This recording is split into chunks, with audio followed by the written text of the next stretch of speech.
Good afternoon सभी को। हम लोगों ने पिछले लेक्चर में 3 मार्क्स का इंपॉर्टेंट क्वेश्चन को डिस्कस किया था। आज हम लोग बायो में 5 मार्क्स का इंपॉर्टेंट क्वेश्चन को डिस्कस करेंगे, जो कि काफी इंपॉर्टेंट है और लगभग हर साल ये क्वेश्चन पूछा ही जाता है। तो हम लोग कुछ सिलेक्टेड क्वेश्चन को लाए हैं और ये क्वेश्चन आपको तैयार करके जाना है। आपको इसके बारे में अच्छे से स्टडी कर लेना है ताकि आपको एग्जाम में दिक्कत ना हो। तो हम लोग बिना समय गवाए हुए स्टार्ट करते हैं। First question, explain the process of spermatogenesis. अगर आपके क्वेश्चन पिछले प्रीवियस ईयर में स्पर्मेटोजेनेसिस पूछा जा चुका है तो oogenesis आएगा, अगर oogenesis पूछा गया है तो स्पर्मेटोजेनेसिस आएगा। मींस ये दोनों क्वेश्चन अल्टरनेट मैनर में पूछे जाते हैं। तो हम लोग दोनों को देखेंगे कि स्पर्मेटोजेनेसिस क्या होता है और oogenesis क्या होता है। तो हम लोग स्टार्ट करते हैं। First, explain the process of spermatogenesis. जब भी ऐसा 5 मार्क्स का क्वेश्चन है तो आपको इस बात का विशेष ध्यान रखना है कि पहले उसका हम लोग डिफिनेशन को डिफाइन करते हैं, मतलब उसको डिफाइन करेंगे कि स्पर्मेटोजेनेसिस क्या होता है। और आप लोगों को क्लास में बताया जा चुका है, जेनेसिस का मतलब क्या होता है, फॉर्मेशन। किसका फॉर्मेशन? स्पर्म का फॉर्मेशन। oogenesis का मतलब ओवम का फॉर्मेशन। तो स्पर्मेटोजेनेसिस को डिफाइन करते हैं।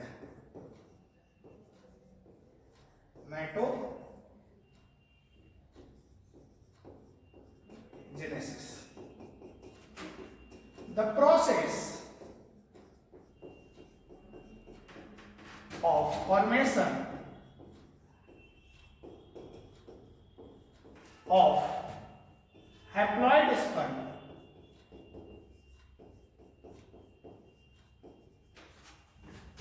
from diploid स्पर्मेटोगोनिया मीन्स वो प्रोसेस जिसमें हैप्लॉइड स्पर्म का फॉर्मेशन होता है। किससे जी? डिप्लॉइड स्पर्मेटोगोनिया से। वो क्या कहलाता है? स्पर्मेटोजेनेसिस। हम लोग इसे इस वे में भी लिख सकते हैं, स्पर्मेटोगोनिया, जो कि कैसा होता है बच्चा? डिप्लॉइड। और ये क्या करेगा? मियोसिस। आप इसमें ऐड कर सकते हैं through meiosis inside the gonads, लेकिन ज्यादा डिफिनेशन का जरूरत नहीं है, आप लिख भी सकते हो। स्पर्मेटोगोनिया 2 और वो जो मियोसिस करेगा तो क्या चीज का फॉर्मेशन करता है? स्पर्म का, जो कि हैप्लॉइड होता है। इसे ब्रैकेट में डाल देना। तो ये डिफिनेशन हो गया। डिफिनेशन को आप थोड़ा सा बड़ा भी कर सकते हो, ठीक है ना, कि इसमें कहां पे होता है, कौन सा प्रोसेस के द्वारा होता है। तो अगर एक बार डिफिनेशन बोल दे रहे हैं, the process of formation of haploid sperm from diploid spermatogonia through meiosis inside the testis, यानी मियोसिस के थ्रू टेस्टिस के अंदर होता है। ये क्या कहलाता है? स्पर्मेटोजेनेसिस। अगर हम लोग स्पर्मेटोजेनेसिस की बात करते हैं तो स्पर्मेटोजेनेसिस का लिए 3 स्टेप होता है। कोई भी गैमेटोजेनेसिस हो, स्पर्मेटोजेनेसिस या oogenesis, उसमें 3 स्टेप होगा। तो स्टेप्स ऑफ स्पर्मेटोजेनेसिस, डिफिनेशन के बाद हम लोग क्या करेंगे? Steps of spermatogenesis.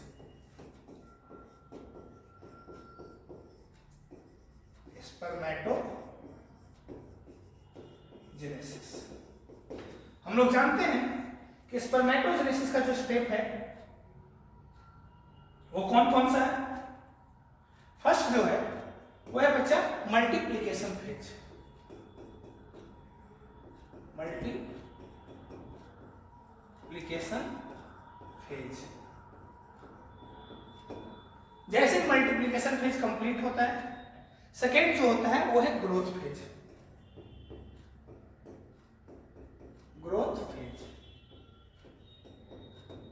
Growth phase complete होगा तो जो थर्ड है वो है मैच्योरेशन।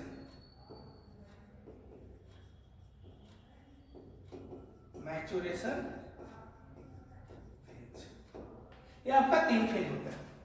अब इसे बनाने के बाद हम लोग एक प्रॉपर तरीके का ड्राइंग यहाँ पे बनाएंगे, जो स्पर्मेटोजेनेसिस में दिया गया एनसीईआरटी में। उसको बनाने के बाद हम लोग मल्टीप्लिकेशन फेज को डिफाइन करेंगे, ग्रोथ फेज को डिफाइन करेंगे और मैच्योरेशन फेज को डिफाइन करेंगे।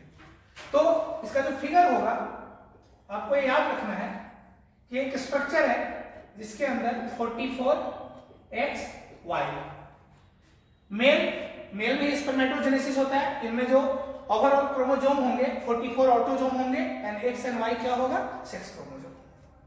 ये जो स्ट्रक्चर है ये क्या है? प्रिमोर्डियल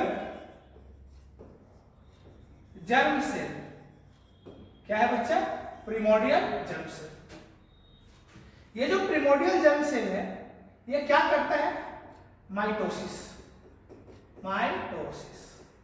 और आप लोग को पता होगा कि माइटोसिस का रिजल्ट होता है सेम टाइप का सेल बनेगा। सेम टाइप का सेल का मतलब जैसा इसका क्रोमोसोम का कॉन्फ़िगरेशन है वैसा ये भी बनेगा। तो ये स्ट्रक्चर बना और माइटोसिस में दो स्ट्रक्चर बनते हैं।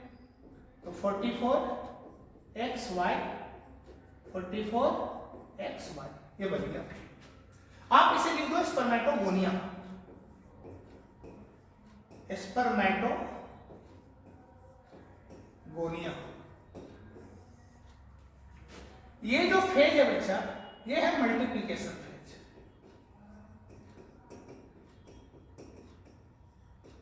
Multiplication phase. अब इसमें से स्पर्मेटोगोनिया है वो तैयार होगा क्या चीज के लिए? स्पर्म का फॉर्मेशन करेगा। तो जितना भी स्पर्मेटोगोनिया हो बनते रहता है और कुछ स्पर्मेटोगोनिया जाएंगे और वो स्पर्म का फॉर्मेशन करेंगे। अभी ज्यादा डिटेल पढ़ना नहीं हम लोग को। अब ये जो स्ट्रक्चर है स्पर्मेटोगोनिया ये क्या करता है? ग्रोथ करता है, क्योंकि इसे आगे जाकर के मियोसिस करना है और जब मियोसिस करना है तो उसका तैयारी तो करेगा ना। जब वो तैयारी करेगा ग्रोथ करेगा तो ये स्ट्रक्चर थोड़ा सा बड़ा हो जाता है। क्रोमोसोम का नंबर चेंज नहीं होता है। 44XY। अभी स्पर्मेटोगोनिया ग्रोथ को शो किया। ग्रोथ को शो करके इसने क्या बनाया? Primary spermatocyte. Primary spermatocytes. Chromosome का नंबर याद रखिएगा 44+XY यानी डिप्लॉइड ही रहेगा। ये जो फेज है जो स्पर्मेटोगोनिया प्राइमरी स्पर्मेटोसाइट में चेंज हुआ ये कहलाता है growth phase. Growth phase. And after growth phase ये जो स्ट्रक्चर है आगे जाकर के मियोसिस को शो करेगा। तो देखते हैं मियोसिस स्टार्ट करेगा।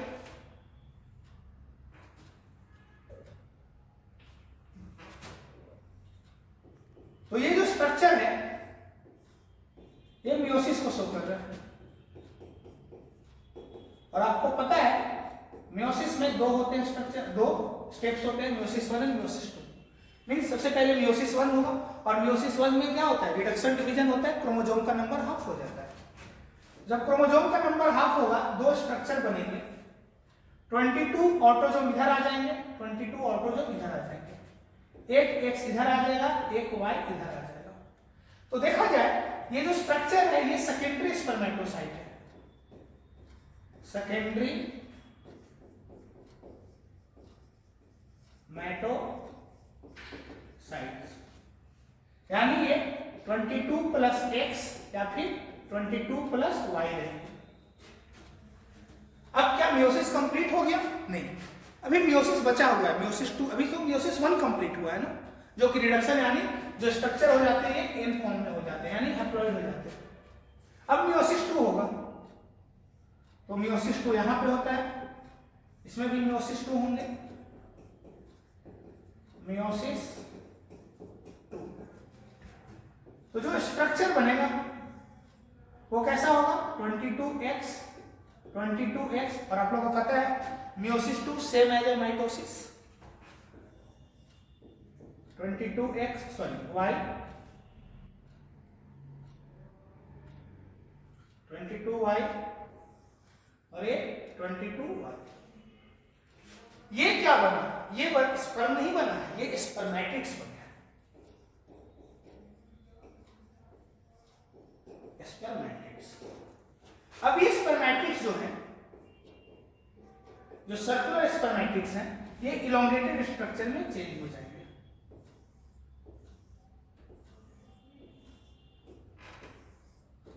और इनके अंदर 22X 22Y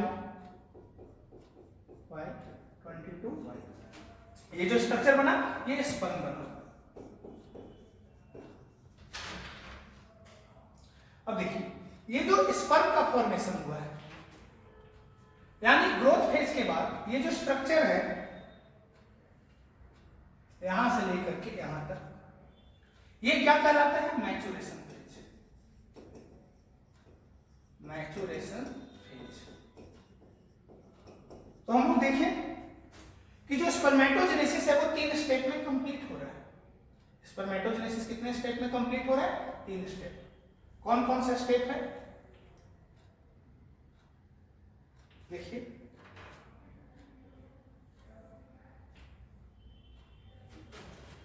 पहला जो फेज है मल्टीप्लिकेशन फेज, जो नेक्स्ट है वो ग्रोथ फेज, एंड थर्ड जो है वो है मैच्योरेशन फेज। आपको ये याद रखना होगा। अब हम लोग ग्रोथ फेज के बारे में, मैच्योरेशन फेज के बारे में और मल्टीप्लिकेशन फेज के बारे में बात को डिस्कस करते हैं। मल्टीप्लिकेशन फेज में आपको ये लिखना है कि मल्टीप्लिकेशन फेज जो स्पर्मेटोजेनेसिस में स्टार्ट होता है वो at the age of puberty या फिर 12 to 14 ईयर, यानी जब 12 से 14 साल का जो एज होता है उसी दौरान स्पर्मेटोजेनेसिस यानी मल्टीप्लिकेशन फेज स्टार्ट होता है। या फिर आप मल्टीप्लिकेशन फेज को बोल सकते हैं। अभी ये बोलना सही नहीं होगा कि सिर्फ उसी दौरान होता है, स्टार्ट उस समय से होता है, लेकिन oogenesis में थोड़ा अलग है। अगर हम लोग ग्रोथ फेज की बात करते हैं तो जितने भी स्पर्मेटोगोनिया हैं, जो डिप्लॉयड स्पर्मेटोगोनिया है, वो क्या करते हैं? अपने आप को ग्रोथ करवाएंगे, क्योंकि उनको आगे जाकर के मियोसिस करना है। तो ग्रोथ फेज में स्पर्मेटोगोनिया अपने साइज को इंक्रीज करते हैं। इस फेज को क्या बोलेंगे? Growth phase. After growth phase maturation phase होता है, और मैच्योरेशन फेज में after growth phase maturation phase जो स्टार्ट होगा वो मियोसिस 1 के साथ स्टार्ट होगा, और मियोसिस 1 का क्या रिजल्ट होता है? 2 सेकेंडरी स्पर्मेटोसाइट, और 2 सेकेंडरी स्पर्मेटोसाइट मियोसिस 2 में जाएंगे, और वो स्पर्मेटोसाइट जो है, सेकेंडरी स्पर्मेटोसाइट जो होते हैं वो क्या चीज का फॉर्मेशन करते हैं? स्पर्मेटिड्स का। और जो स्पर्मेटिड्स है, सर्कुलर स्पर्मेटिड्स इलोंगेट होकर के वो स्पर्मेटोजोआ या फिर स्पर्म का फॉर्मेशन करते हैं। तो आपको एक पूरा स्टेप को लिखना होगा।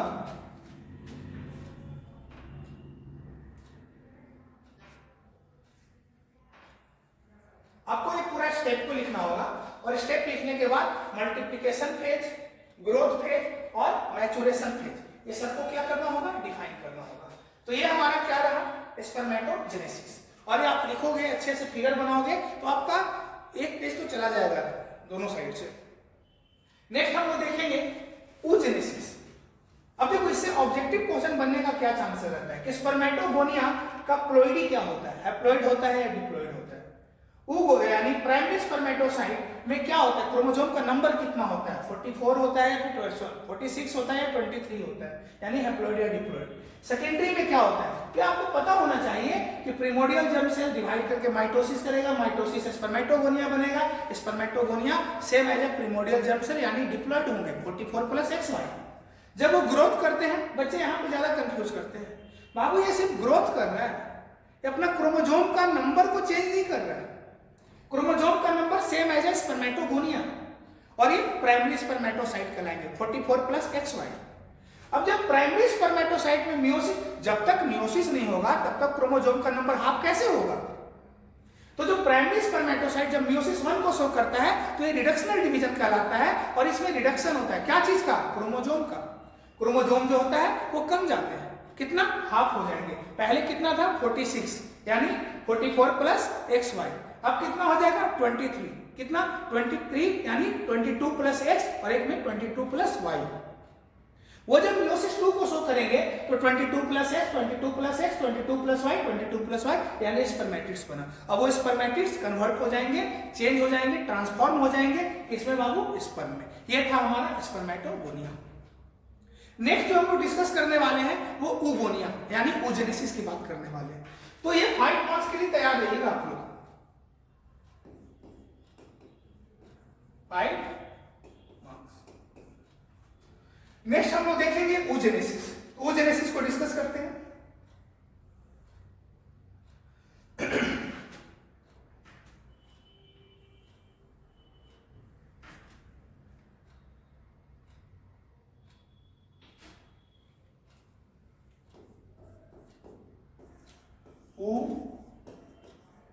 oogenesis।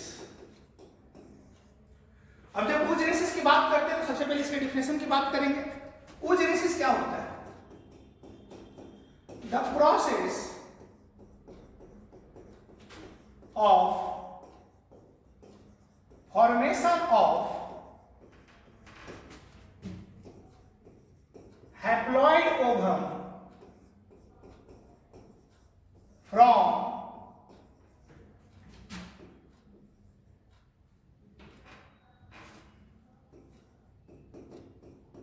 diploid oogonia through meiosis inside the ovary means ovary के अंदर मियोसिस के थ्रू जो डिप्लॉइड ओगोनिया होता है वो कन्वर्ट होता है हैप्लॉइड ओवम के अंदर। इसी प्रोसेस को हम लोग क्या बोलते हैं? oogenesis। आपको ये पता होना चाहिए like spermatogenesis, oogenesis is again divided into 3 step. Spermatogenesis के जैसा oogenesis भी क्या है? डिवाइड किया है। oogenesis divided into how many steps? 3 steps। कौन कौन जी? फर्स्ट बात करते हैं multiplication phase. Multiplication phase. Next growth phase.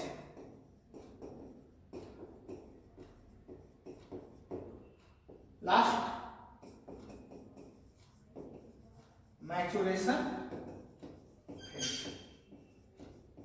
तो oogenesis के जैसा ये स्पर्मेटोजेनेसिस के जैसा oogenesis भी 3 फेज में बांटा गया, multiplication phase, growth phase and maturation phase. अब हम लोग क्या करेंगे? इसे फिगर के द्वारा समझेंगे। पहले फिगर देख लेते हैं, उसके बाद हम लोग इसे क्या क्या लिखना है वो बताएंगे।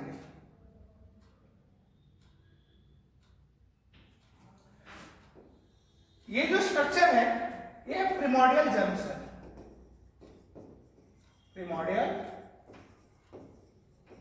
Germ cell. और इसका प्लोइडी क्या होगा? 44XX, क्योंकि फीमेल में XX क्रोमोसोम होते हैं। अब ये जो स्ट्रक्चर है ये क्या करेगा? सबसे पहले अपने नंबर को अपने जैसा ही स्ट्रक्चर, अपने जैसा ही सेल को प्रोड्यूस करेगा, यानी माइटोसिस करेगा। और ये क्या बनाते हैं? बहुत सारे oogonia बनाते हैं। क्रोमोसोम का नंबर सेम रहेगा प्रीवियस वाले के जैसा ही, 44 + XX, 44 + XX। ये जो स्ट्रक्चर है ये oogonia है। और ये जो फेज है इसको हम लोग बोलते हैं मल्टीप्लिकेशन फेज। अब इस बात का विशेष ध्यान रखना है कि स्पर्मेटोजेनेसिस में जो मल्टीप्लिकेशन था वो प्यूबर्टी स्टेज में स्टार्ट होता है, बट oogenesis में जो मल्टीप्लिकेशन फेज होता है वो एम्ब्रियोनिक स्टेज में ही हो जाता है। ये सीबीएसई का क्वेश्चन है, पूछा गया है कि spermatogenesis start at the age of puberty, यानी प्यूबर्टी के समय स्टार्ट होगा, और oogenesis कब स्टार्ट होता है? एम्ब्रियोनिक लाइफ में ही स्टार्ट हो जाता है। इसका थोड़ा ध्यान रखिए। अब ये जो oogonia है ये अपने आप को क्या करेगा? तैयार करेगा। किसके लिए? ओवम में बंद कन्वर्ट होने के लिए। तुम लोग देखते हैं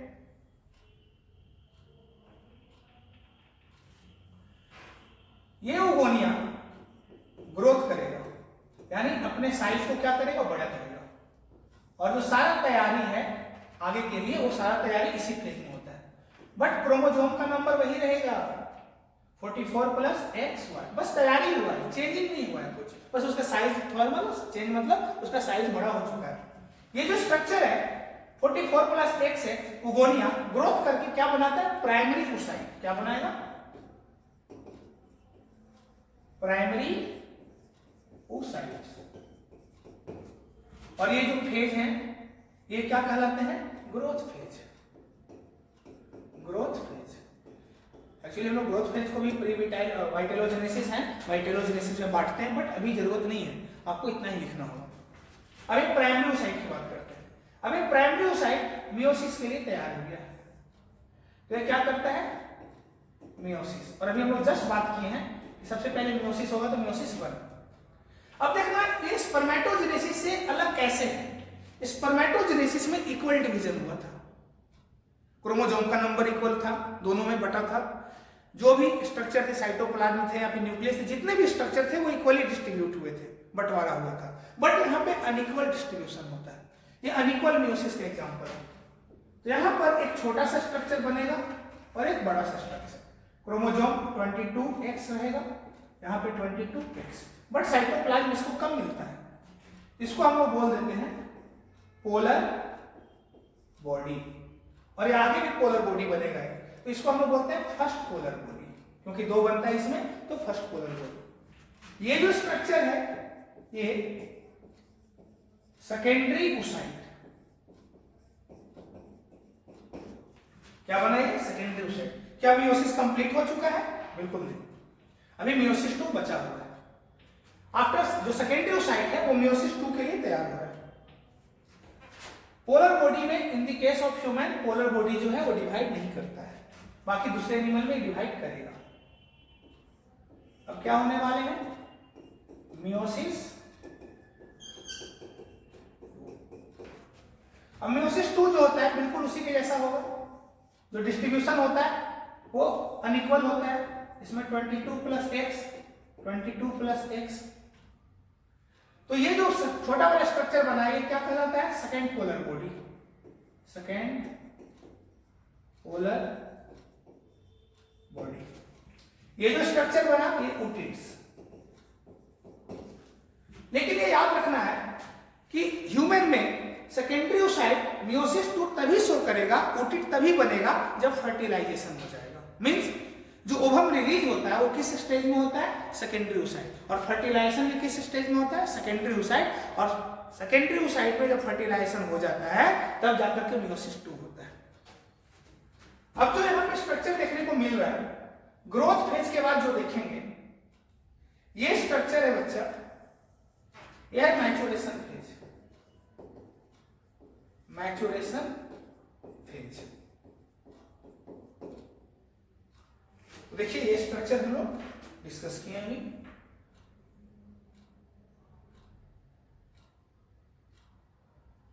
ये ओजेनेसिस से रिलेटेड। अगर हम लोग स्पर्मेटोजेनेसिस की बात करते हैं तो जो एक स्पर्मेटोगोनिया था वो टोटल 4 स्पर्म का फॉर्मेशन कर रहा था। कितने स्पर्म का फॉर्मेशन कर रहा था? 4। बट जो यहाँ पे 1 ओगोनिया फॉर्म ओनली 1 ओवम, ये एक डिफरेंस है। अगर आपसे क्वेश्चन पूछ देता है what is the difference between spermatogenesis and oogenesis, तो सबसे पहले तो आपको ये ध्यान में रखना है कि spermatogenesis start at the age of puberty, puberty में स्टार्ट होता है। बट ओजेनेसिस जो है वो कब स्टार्ट होता है? एम्ब्रियोनिक लाइफ में स्टार्ट होता है। पहला डिफरेंस। दूसरा जो है, एक स्पर्मेटोगोनिया जो है वो 4 स्पर्म का फॉर्मेशन करता है, but in the case of oogenesis एक ओगोनिया एक ही ओवम का फॉर्मेशन करेगा। और जो तीसरा डिफरेंस है वो है कि इन स्पर्मेटोजेनेसिस जो मियोसिस होता है वो इक्वल होता है, मतलब जो भी बंटवारा होगा वो इक्वली होता है। बट इन ओजेनेसिस आपको यहां दिख रहा होगा साफ साफ कि जो मियोसिस होता है वो अनइक्वल डिवीजन होता है। लेकिन दोनों में समानता क्या है? सिमिलरिटीज क्या है? सिमिलरिटीज ये है बाबू कि तीनों को हम लोगों ने 3 फेज में बांटा है। कौन कौन सा? मल्टीप्लिकेशन फेज, ग्रोथ फेज और मैच्योरेशन फेज। उम्मीद करते हैं आपको ये समझ में आया होगा और आपको ये फिगर तो बनाना ही है।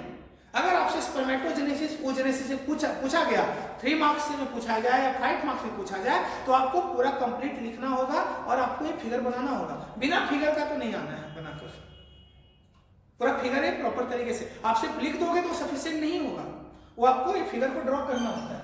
तो मल्टीप्लिकेशन फेज में क्या लिखेंगे हम लोग?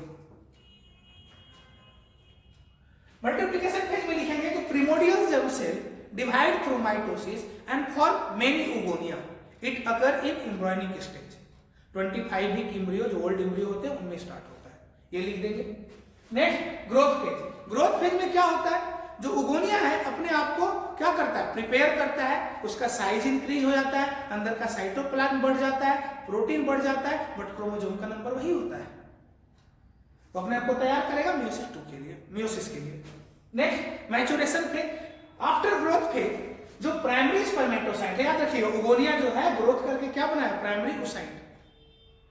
अब मैच्योरेशन फेज में क्या होता है? Primary oocyte goes under meiosis 1 and form two structure. A smaller structure is called first polar body and large structure is called secondary oocyte, not spermatocyte, secondary oocyte. उसके बाद secondary oocyte meiosis 2 के अंदर जाएगा और वो जाकर के फिर से अनइक्वल डिवीजन को शो करेगा और एक छोटा स्ट्रक्चर बनाएगा जिसको हम लोग बोलते हैं सेकेंड पोलर बॉडी, और एक स्ट्रक्चर जो फंक्शनल स्ट्रक्चर है उसको हम लोग बोलते हैं ओटिड्स। तो ये था हमारा स्पर्मेटोजेनेसिस और oogenesis, और आपको विशेष रूप से इसको पढ़ के जाना है क्योंकि क्वेश्चन आना तय है। आप स्पर्मेटोजेनेसिस देख लिए हैं, oogenesis देख लिए हैं, तो हम लोगों ने एक 5 नंबर के क्वेश्चन को अच्छे से क्लियर किया है और उम्मीद करते हैं आपको समझ में आया होगा, और इसे आप अच्छे से लिखने का प्रैक्टिस अभी से ही कर लीजिए क्योंकि ये क्वेश्चन आना तय है, ठीक है, मतलब 100% श्योर है ये, क्योंकि किसी साल ये गैप नहीं हुआ है, ठीक है। नेक्स्ट हम लोग देखते हैं what is ecological pyramid, discuss different types of pyramid. आप लोगों को पता होगा ये इकोसिस्टम से रिलेटेड क्वेश्चन है, ठीक है ना। तो हम लोग इकोलॉजिकल पिरामिड को डिस्कस करेंगे। What is ecological pyramid, discuss different types of pyramid. Start करते हैं। तो सबसे पहले हम लोग देखते हैं कि इकोलॉजिकल पिरामिड है क्या। तो आपको ध्यान रखना है इकोलॉजिकल पिरामिड में, एक मिनट थोड़ा सा ऊपर लीजिए, वो तो विजुअल है ना, विजुअल है ना, ecological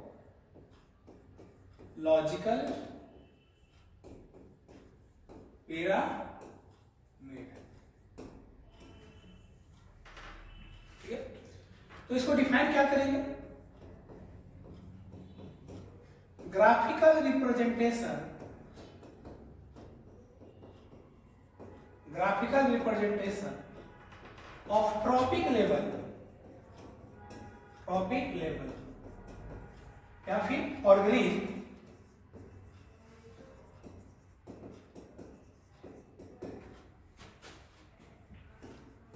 on the basis of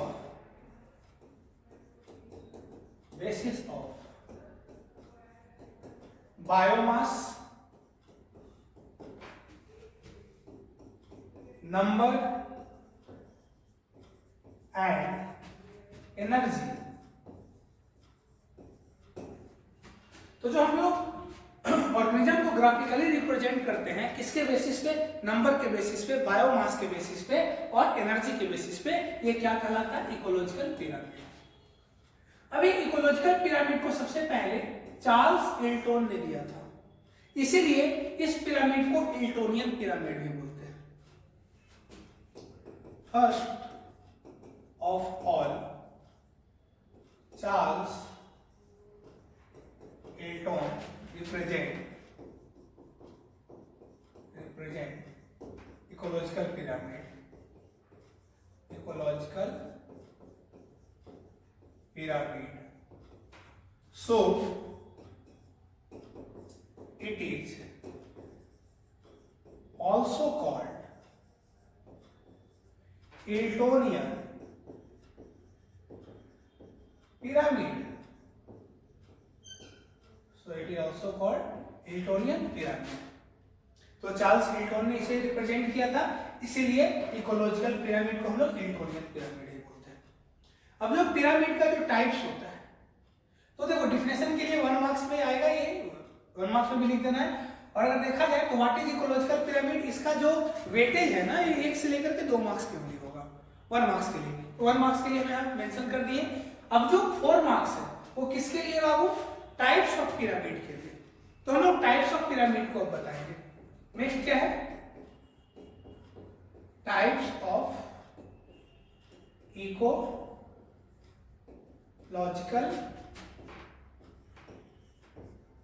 pyramid, ठीक है, टाइप्स ऑफ इकोलॉजिकल पिरामिड। पहला जो होता है pyramid of biomass, pyramid of biomass, यानी बायोमास से रिलेटेड पिरामिड होता है। नेक्स्ट जो होता है पिरामिड ऑफ नंबर, नंबर से रिलेटेड पिरामिड होगा। थर्ड पिरामिड ऑफ एनर्जी, ये एनर्जी का पिरामिड होगा। हम लोग एक करके बारी बारी से हर एक को एक्सप्लेन करेंगे। तो पहला जो हम लोग डिस्कशन करने वाले हैं वो है पिरामिड ऑफ बायोमास। तो हेडिंग देंगे हम लोग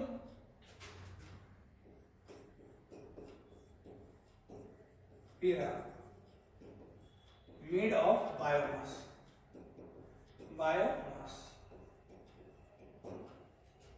इसमें क्या होता है?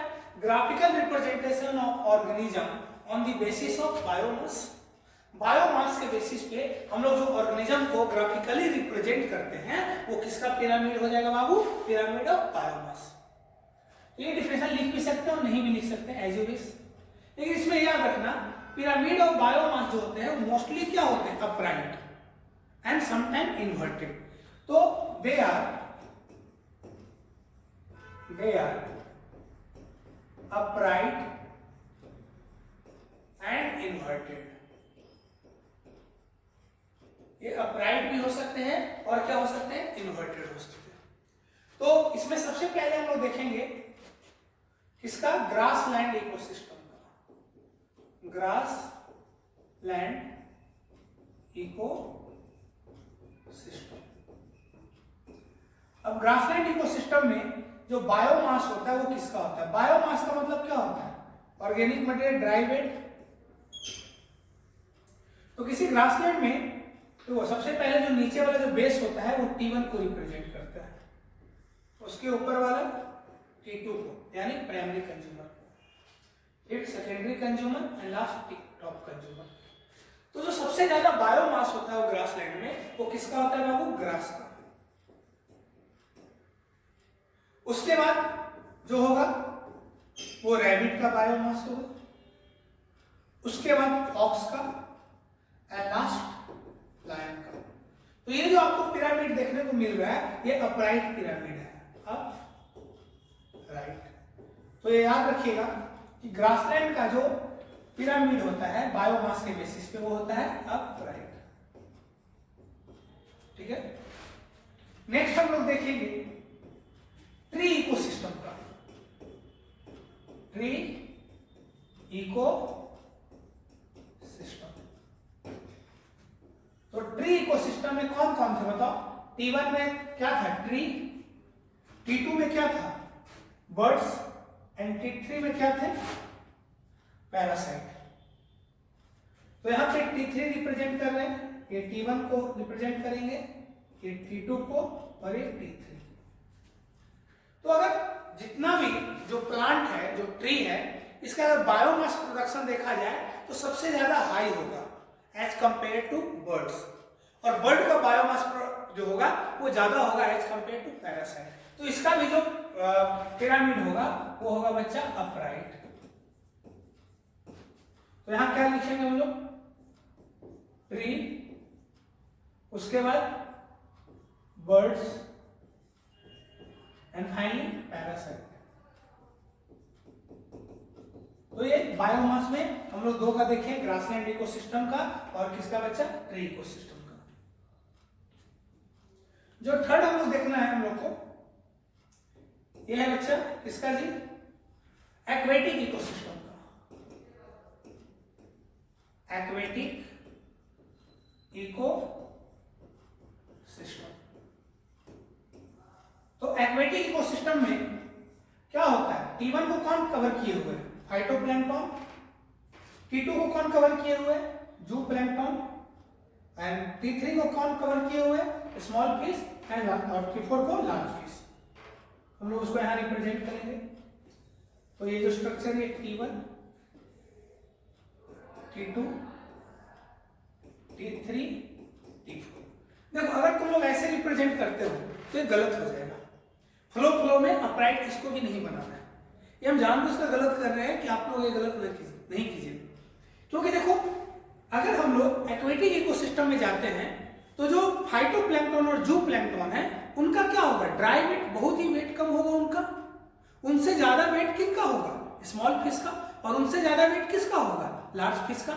यानी जो सबसे अपर ट्रॉपिक लेवल पे है उसका बायोमास प्रोडक्शन सबसे ज्यादा होगा।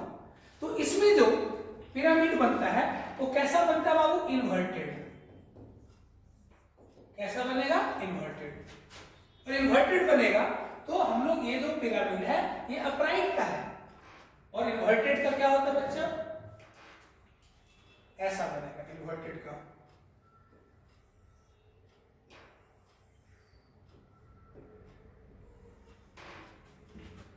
T1, T2, T3, T4।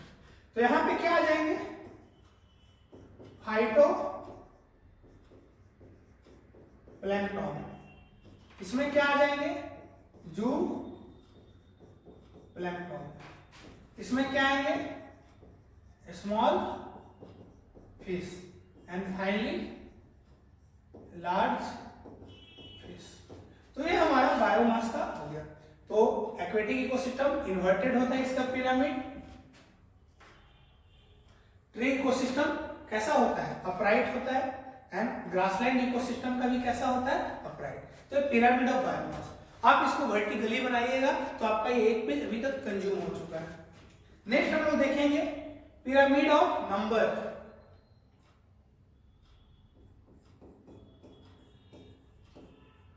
Pyramid of number.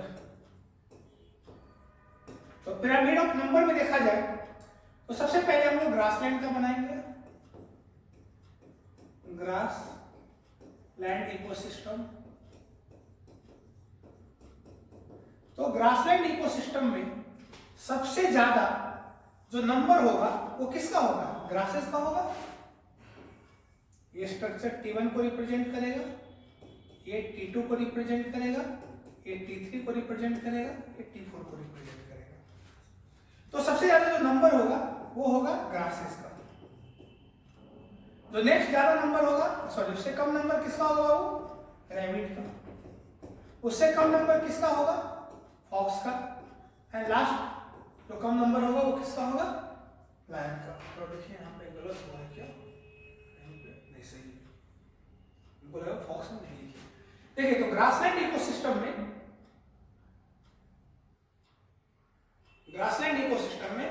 जो नंबर के बेसिस पे जो पिरामिड बनता है वो कैसा होता है? अपराइट होता है। अपराइट।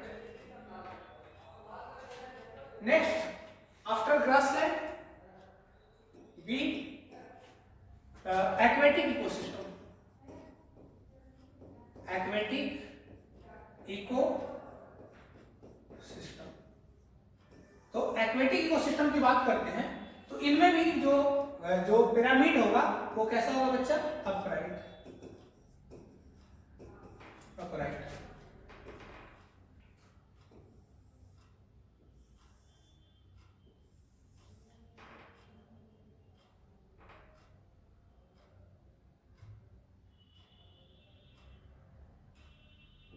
जो बेसल एरिया है वो T1 को रिप्रेजेंट कर रहा है, उसके ऊपर वाला एरिया T2 को, उसके ऊपर वाला T3 को, और उसके ऊपर वाला T4 को।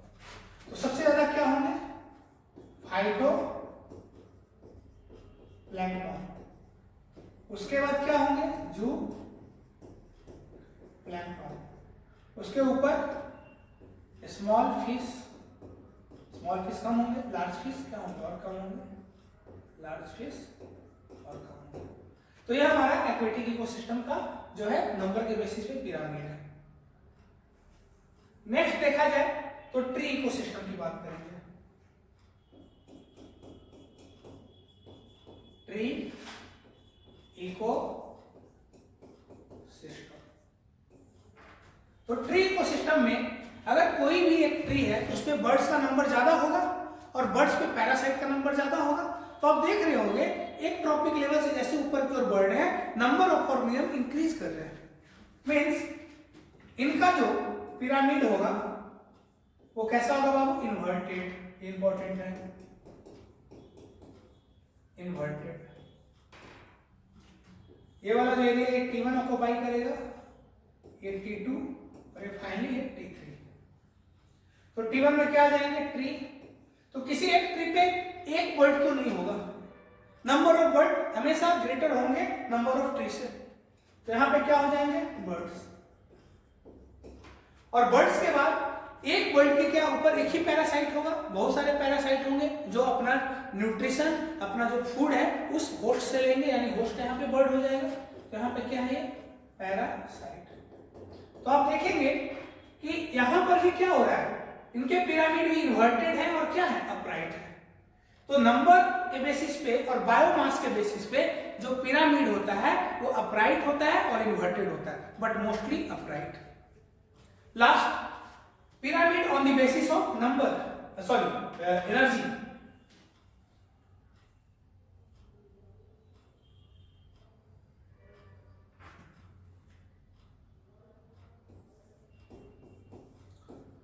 Pyramid of energy। इसमें देखिए ऑब्जेक्टिव, झारखंड बोर्ड की बात करते हैं तो इसमें से ऑब्जेक्टिव हमेशा आया हुआ है कि कौन सा पिरामिड हमेशा अपराइट होता है, कभी भी इन्वर्टेड नहीं हो सकता। अभी हम लोग देखें बायोमास का अपराइट भी हो रहा था, इन्वर्टेड भी हो रहा था, नंबर का अपराइट भी हो रहा था, इन्वर्टेड भी हो रहा था, बट एनर्जी का जो पिरामिड होता है ऑलवेज अपराइट। तो ये पॉइंट आपको मेंशन करना होगा, pyramid of energy always upright. Always क्या बच्चा, अपराइट। तो याद रखिएगा, या आप ग्रासलैंड का बना लीजिए, एक्वेटिक बना लीजिए, ट्री का बना लीजिए, सबसे ज्यादा जो एनर्जी होता है वो ट्रॉपिक लेवल 1 यानी प्रोड्यूसर को मिलता है। उसके बाद जो एनर्जी कमते जाता है, यानी आपको पता होगा कि 10% एनर्जी जो होता है नेक्स्ट ट्रॉपिक लेवल में ट्रांसफर होता है, 90% एनर्जी जो है ऑर्गेनिज्म खुद पे खर्च करता है। इसको 10% लॉ ऑफ लिंडमान के द्वारा दिया गया 10% लॉ है, जो बोलते हैं कि जो सबसे स्टार्टिंग ट्रॉपिक लेवल है T1 है, उसके पास एनर्जी का लेवल क्या होता है, एनर्जी सबसे ज्यादा होता है, और जब वो फूड के द्वारा नेक्स्ट ट्रॉपिक लेवल में जो एनर्जी पहुंचता है तो लॉसेज होते हैं, कितना 90%, 10% ही क्या होता है आगे की ओर वो ट्रांसफर करता है। तो जब मान लो इसको 100 जूल मिला हुआ है तो ऊपर में कितना जाएगा, 10 जूल ही जाएगा ना, यानी 10% ही जाएगा। इसके ऊपर कितना जाएगा 1 जूल, इसके ऊपर कितना जाएगा 0.1 जूल, ये याद रखिएगा। तो नीचे वाले ट्रॉपिक लेवल में क्या होता है, सबसे ज्यादा एनर्जी होता है, और जैसे जैसे हम लोग सक्सेसिव ट्रॉपिक लेवल की ओर बढ़ते हैं एनर्जी का लेवल क्या होता है, कमता है। तो यहाँ ध्यान रखिएगा कि जो एनर्जी का पिरामिड है वो always upright, T1, T2, T3, T4। As you wish, grassland में भी लिखते हैं ग्रास हो जाएगा, यहाँ पर क्या हो जाएगा रैबिट, फॉक्स, लायन। अगर एक्वेटिक होगा तो phytoplankton, जूप्लैंक्टन, small fish, large fish. अगर ट्री का होगा तो tree, birds and finally parasite. तो ये हमारा रहा पिरामिड, किसके लिए जी, इकोलॉजिकल पिरामिड और उसके टाइप्स। और एक क्वेश्चन देखा जाएगा, आप प्रीवियस क्यों देखेंगे तो लगभग ये क्वेश्चन हमेशा आया हुआ है, हमेशा ये क्वेश्चन आता है। मतलब इसको बोला जाए कि अल्टरनेट मैनर में बोल सकते हैं कि क्वेश्चन हमेशा रिपीट होता है। तो आप इसका ध्यान रखिएगा कि हम लोग 5 मार्क्स के लिए इकोसिस्टम से अगर कोई क्वेश्चन बनता है, एक ये और एक दूसरा चांसेस होता है डिकम्पोजिशन। तो आप इसको हम बता चुके हैं, अच्छे तरीके से आप इसको लिख लेंगे, ठीक है। चलिए नेक्स्ट हम लोग देखेंगे monohybrid cross and dihybrid cross. एक मिनट, चलिए नेक्स्ट हम लोग स्टार्ट करते हैं monohybrid cross and dihybrid cross. ये क्वेश्चन भी आया हुआ है मोनोहाइब्रिड और डाइहाइब्रिड, तो प्रीवियस ईयर में भी एक क्वेश्चन है कि मोनोहाइब्रिड क्रॉस क्या होता है और डाइहाइब्रिड क्रॉस क्या होता है। तो सबसे पहले हम लोग मोनोहाइब्रिड क्रॉस देखेंगे and after monohybrid dihybrid cross करेंगे। देखो मेनली हम लोग का मोनोहाइब्रिड और डाइहाइब्रिड ही पढ़ना है, मेंटल के द्वारा दिया गया। तो first of all we will discuss about monohybrid cross. Monohybrid cross, देखिए मोनोहाइब्रिड का मतलब क्या होता है, when we study one character at a time. जब हम लोग एक बार में एक कैरेक्टर का स्टडी करते हैं तो ये क्या कहलाता है, मोनोहाइब्रिड क्रॉस कहलाता है। या फिर when we study one pair of trait, character की जगह पे आप वन पेयर ऑफ ट्रेट भी वर्ड यूज कर सकते हैं, तो ये क्या कहलाएगा, मोनोहाइब्रिड क्रॉस। और याद रखना क्रॉसिंग का जो है ना, जो स्ट्रक्चर है, जो फ्लो डायग्राम है, फ्लो डायग्राम नहीं बोलेंगे, जो पैटर्न है, जो पनेट स्क्वायर सब जो चीज है उसको प्रॉपर तरीके से हम लोग लिखते हैं और वो देखेंगे कैसे लिखना है। तो मोनोहाइब्रिड क्रॉस क्या है, when we study one character या फिर pair of trait, one pair of trait at a time,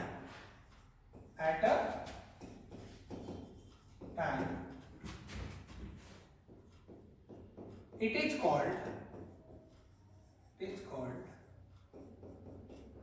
mono hybrid cross. ठीक है, जब हम लोग एक बार में एक कैरेक्टर का स्टडी करते हैं, एक ट्रेट का स्टडी करते हैं एट अ टाइम, वो क्या कहलाता है? Mono hybrid cross. या फिर study of inheritance of one gene, study of inheritance of one gene, एक जीन का भी स्टडी करेंगे उसके पैटर्न का, तो मोनो हाइब्रिड क्रॉस के अंदर रहेगा। और आप लोगों को पता होगा कि मेंडल ने क्या सिलेक्ट किया था? स्टेम हाइट को सिलेक्ट किया था, यानी कैरेक्टर जो था वो क्या था? Stem height. Mendel select character, Mendel select character, ठीक है ना? कौन था जी? Stem height, stem height. और हम लोग को ये सभी लोगों को पता है कि स्टेम हाइट के लिए, स्टेम हाइट क्या है? कैरेक्टर है,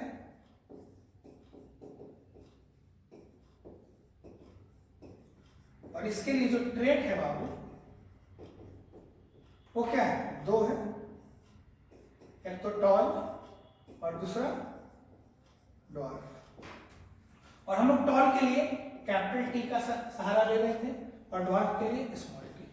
अब ये मत सोचना कि सर कैपिटल टी होना चाहिए, हम बोल रहे हैं टॉल को हम लोग कैपिटल टी से रिप्रेजेंट करते थे क्योंकि डोमिनेंट कैरेक्टर था, और रिसेसिव स्मॉल लेटर से, तो हम लोग क्रॉस करवाएंगे। तो यहां पे ध्यान रखेंगे, टॉल के लिए कैपिटल टी और कैपिटल टी स्मॉल टी, और ड्वार्फ के लिए स्मॉल टी हम लोग सिलेक्ट किए थे। चलिए हम लोग क्रॉस करवाते हैं। तो सबसे पहले हम लोग पेरेंट्स लेंगे, और हम लोगों ने पेरेंट्स कैसा लिया? टॉल और डॉर्फ, ये लिखेंगे, ये पेरेंट्स हैं। और हम लोग को ये पता है कि जब भी हम लोग F1 जनरेशन करवाते हैं तो वहां पे क्या होता है? प्योर पेरेंट्स को लेते हैं। तो यहाँ पे नो डाउट ये दोनों टॉल हैं, बट एक होमोजाइगस कंडीशन में, एक हेट्रोजाइगस कंडीशन में, और होमोजाइगस टॉल को हम लोग प्योर भी बोल सकते हैं। तो हम लोग प्योर टॉल लेते हैं, और प्योर टॉल को क्या चीज से रिप्रेजेंट करते हैं? दोनों सेम टाइप का जीन होना चाहिए। डॉर्फ के लिए स्मॉल टी। तो जब हम लोग इसको क्रॉस करवाते हैं, यहां पर मेंशन करना जरूरी है कि हम लोगों ने क्या करवाया? क्रॉसिंग। क्या करवाया जी? Crossing. What we get? F1 generation, capital T small T. Capital T small T आया, ये भी क्या था? टॉल था, बट ये लिख देंगे इम्प्योर टॉल। यहीं से क्या निकल के आया था? Law of dominance. अब जब हम लोग इसका F2 जनरेशन की ओर जाते हैं, तो F2 जनरेशन में जाएंगे तो इसी के बीच में क्या करवाते हैं? सेल्फिंग। मतलब दोनों, मतलब जो प्लांट होते हैं इन्हीं के बीच में सिंगल फ्लावर में ही क्या होता है? सेल्फिंग करवा दिया जाता है। यही इसी फ्लावर का पॉलन ग्रेन क्या करेगा? इसी खुद के स्टिग्मा पे, खुद के स्टिग्मा मतलब सेम फ्लावर के स्टिग्मा पे क्या करेगा? लैंड करेगा। पॉलिनेशन यानी सेल्फ पॉलिनेशन। यहां हम लोग मेंशन करते हैं सेल्फिंग। तो यहां पे हम लोग पनेट स्क्वायर को ड्रॉ करेंगे। गैमेट्स क्या होंगे? Capital T small T. यहां पर क्या होगा? Capital T small T. ये हमारा F2 जनरेशन है। यहां पर capital T small T, capital T small T, small T. ये प्लांट कैसा हो गया? Pure tall. ये कैसा हो जाएगा? Impure tall. ये कैसा हो जाएगा? Impure tall. और एक क्या हो जाएगा, डॉट। डॉट तो हमेशा प्योर भी। नेक्स्ट, इतना लिख करके हम लोग को छोड़ना नहीं है, समझे? हम लोग को एक क्रॉस से कंक्लूजन क्या निकला, तो हम लोग कंक्लूजन भी लिखते हैं। कंक्लूजन हम लोग को दो तरह का रेशियो मिला। एक तो हम लोग को दिख क्या रहा है, दिख रहा है टॉल और ड्वार्फ। हम लोग प्योर और इम्प्योर देख नहीं सकते हैं, हम लोग को टॉल दिखेगा या फिर ड्वार्फ दिखेगा। तो जो दिखेगा वो फेनोटाइपिक रेशियो, फेनोटिपिक रेशियो। अब बहुत सारे बच्चे क्या करते हैं, फेनोटिपिक रेशियो 3:1। अरे बाबू 3 क्या है ये तो बताओगे? तो फेनोटिपिक रेशियो में हम लोग हमेशा करते हैं tall is to dwarf. Tall कितना प्लांट है, 1 2 3, और ड्वार्फ क्या है 1। तो आपको ये मेंशन करना होगा कि टॉल ड्वार्फ का क्या रेशियो है। Next, genotypic ratio. जीनोटाइपिक यानी जीनोटाइपिक रेशियो क्या होता है? जेनेटिक मेकअप, इसका जीन कैसा है। तो सबसे पहले तो हमको 3 तरह का जीन मिला, कैपिटल टी, दूसरा मिला कैपिटल टी स्मॉल टी, और तीसरा मिला स्मॉल टी। अब आप चाहो तो यहां लिख सकते हो ये प्योर टॉल था, नहीं भी लिखोगे तो चलेगा। ये क्या था बाबू, इम्प्योर टॉल।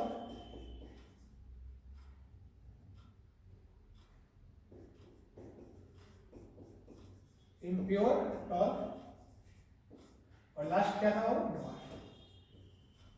तो ये हम लोग को क्या मिला, कितना प्योर टॉल कितना था 1, इम्प्योर टॉल कितना था 2, और प्योर ड्वार्फ कितना था 1:2:1। ये हमारा कंप्लीट सॉल्यूशन हुआ किसका बच्चा, मोनोहाइब्रिड क्रॉस का।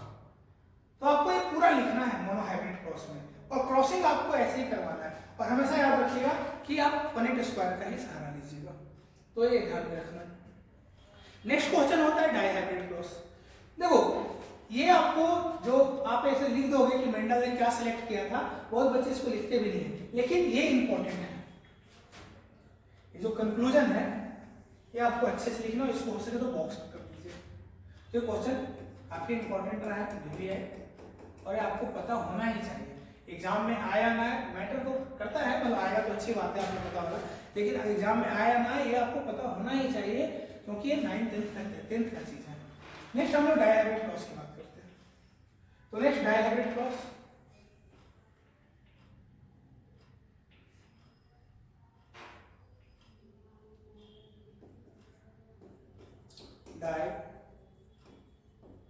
Dihybrid cross. तो डाइहाइब्रिड क्रॉस का क्या होगा definition, where we study 2 character या फिर 2 pair of trait, contrasting trait at a time is called dihybrid cross. When we study 2 character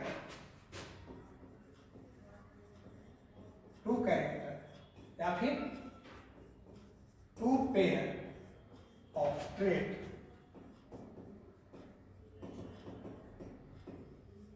at a time,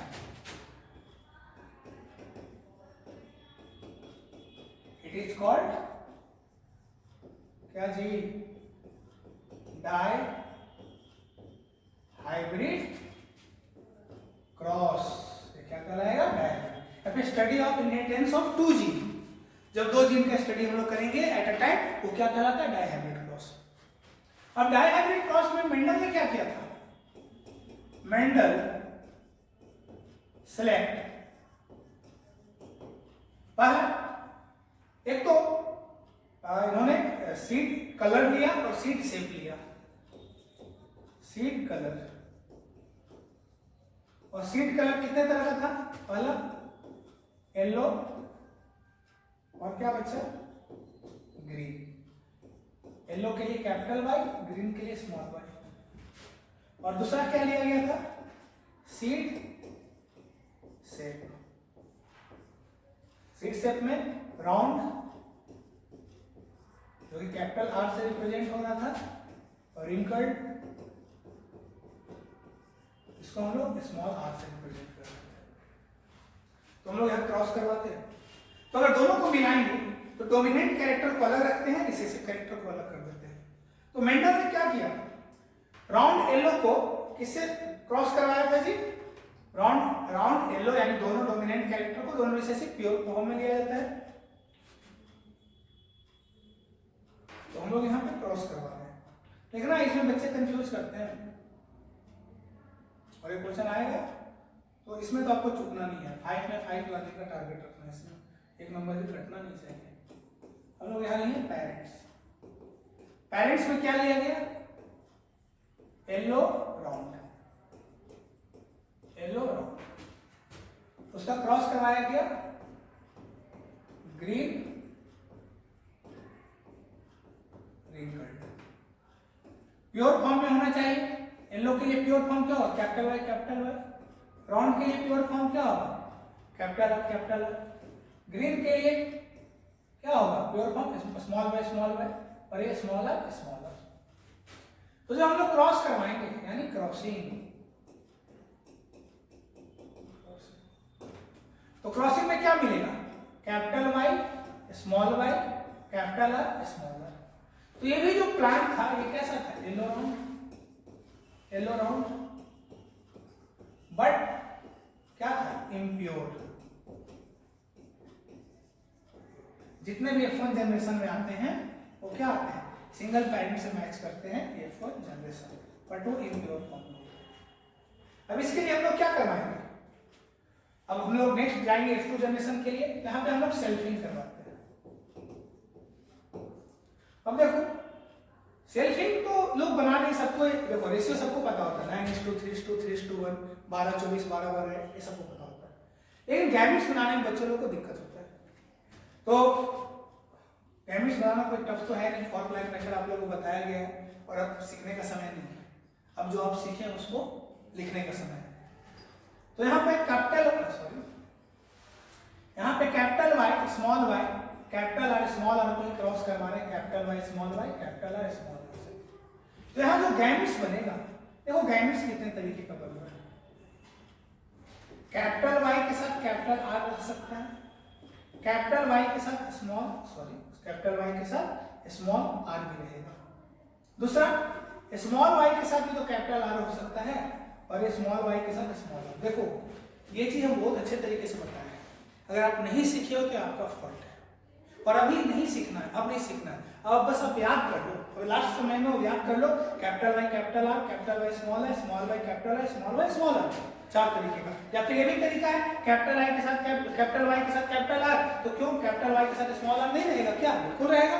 और जब इसके साथ थोड़ा सा तो स्मॉल वाई के साथ कैपिटल आर रहेगा और स्मॉल वाई के साथ स्मॉल आर। कैसे होता है crossing over, meiosis, each and every चीज को हम लोग फॉर्मूला मेथड बताएं, बहुत सारा प्रैक्टिस भी हुआ है। इससे भी ऐसा ही बनेगा कुछ, capital Y capital R, capital Y small are, small Y capital R, small Y small r, ये होगा। तो इसी को हम लोग सेल्फिंग यहाँ पे बताया गया, ये तो हम एक्स्ट्रा बताए हैं, इसका ऐसा कोई जरूरत है नहीं, बस आपको बताने के लिए कि 4 तरीके का गैमेट्स होता है, 4 तरीके के गैमेट्स कौन कौन कैसे बना ये बताएंगे।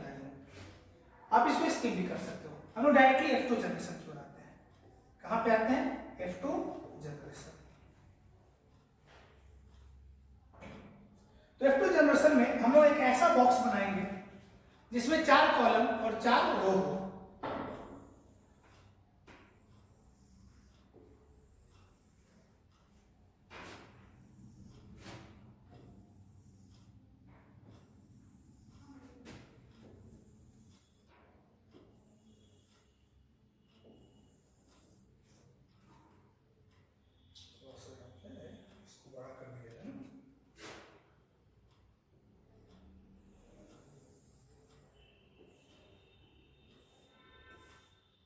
देखिए आपको सब लोग को याद होगा कि आप लोग को एक एक बच्चे को बोर्ड पे बुलाया गया था, हर एक बच्चे को, और इसको बनाने के लिए बताया गया था, जिससे आप लोग का काफी ज्यादा अच्छा कमांड बन चुका था। ठीक है, और उम्मीद करते हैं कि वैसा ही कमांड अभी होगा।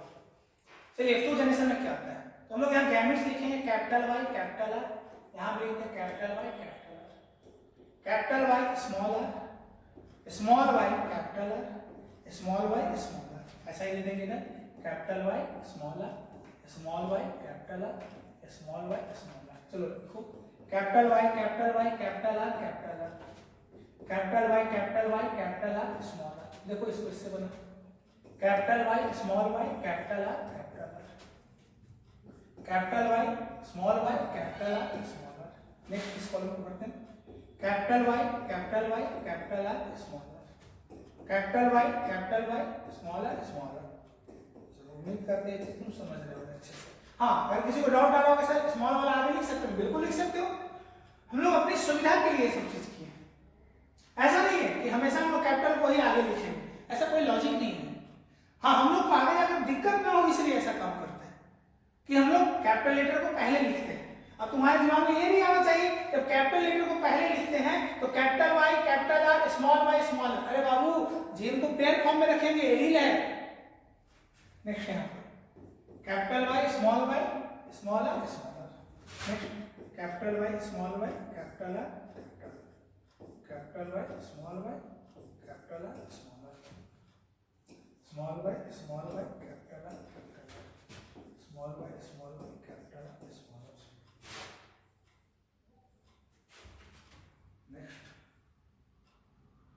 देखिए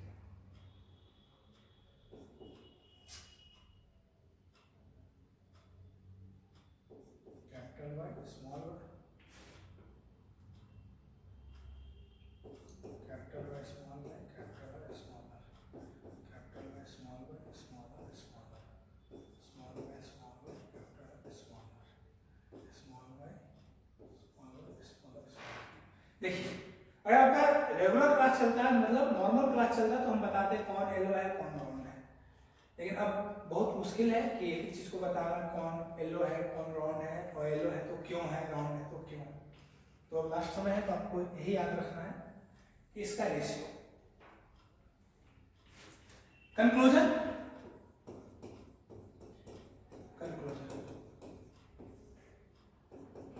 कंक्लूजन क्या है, हम लोग को रेशियो लिखेंगे ना कंक्लूजन में। रेशियो में पहले क्या जो दिखता है उसको लिखेंगे, फिनोटिपिक रेशियो। क्या दिखा हम लोग को, येलो राउंड। क्या दिखा, येलो राउंड।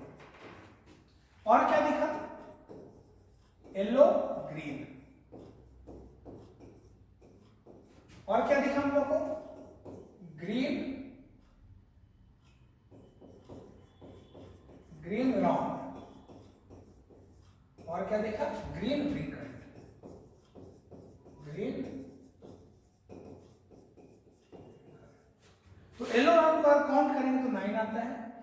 येलो ग्रीन 3 और ग्रीन राउंड 3 और ग्रीन व्रिंकल्ड 1। तो 9:3:3:3:9:3:3:1। ठीक है, मेनली आपको यही रेशियो को याद रखना है। अगर हम लोग जीनोटाइपिक रेशियो की बात करते हैं,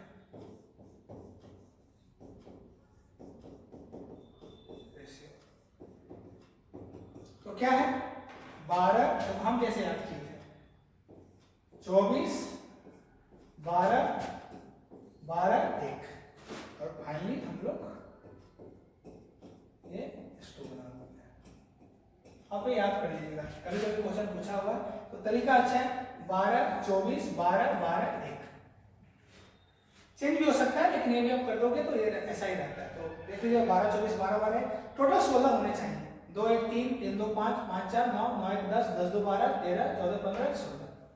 ऊपर में भी देखो 16 है, 9 1 10 10 से 16। तो ये हमारा कंक्लूजन था डाइहाइब्रिड क्रॉस से रिलेटेड। तो मोनोहाइब्रिड क्रॉस और डाइहाइब्रिड क्रॉस आए तो आपको अच्छे से लिखना है, सारा पॉइंट बताया गया है। उम्मीद करते हैं आप लोगों को कोई डाउट नहीं होगा।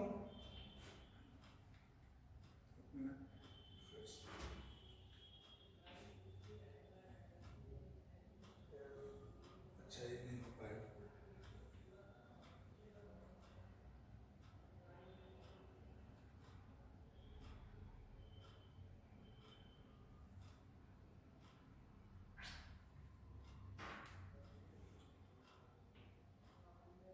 क्या हो गया?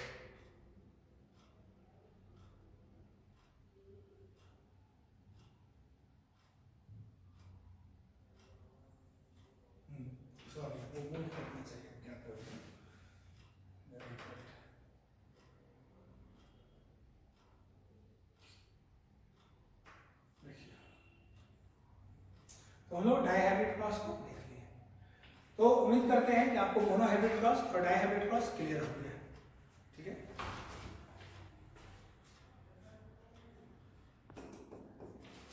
तो सबसे पहले हम लोग डिकम्पोजिशन की बात करते हैं कि डिकम्पोजिशन होता क्या है और उसके स्टेप्स क्या होते हैं। तो स्टार्ट करते हैं हम लोग।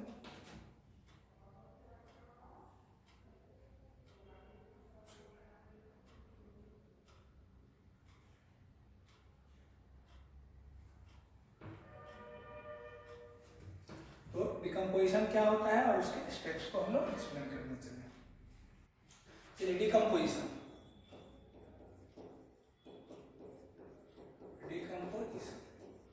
डिकम्पोजिशन क्या होता है? जो कॉम्प्लेक्स ऑर्गेनिक मैटर को सिंपलर फॉर्म में कन्वर्ट किया जाता है वही क्या कहलाता है? डिकम्पोजिशन। तो conversion of complex organic matter into simpler organic form, conversion of complex organic matter into simpler inorganic form is called decomposition.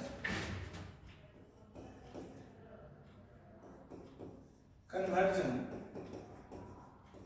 of complex organic matter into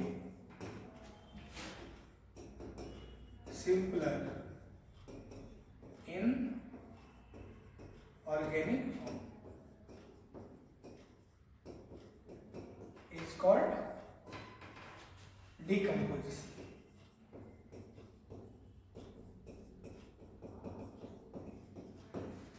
अब डिकम्पोजिशन किसके द्वारा होगा? डिकम्पोजर्स के द्वारा होगा। तो it done by decomposers, sorry decomposers. ये किसके द्वारा परफॉर्म होता है बाबू? डिकम्पोजर्स के द्वारा होता है। अब यहां आपको ये लिखना है लीटर कन्वर्ट होता है तो क्या चीज का फॉर्मेशन करता है? डफ का। जब डफ का डिकम्पोजिशन होता है तो क्या चीज का फॉर्मेशन करेगा? ह्यूमस का।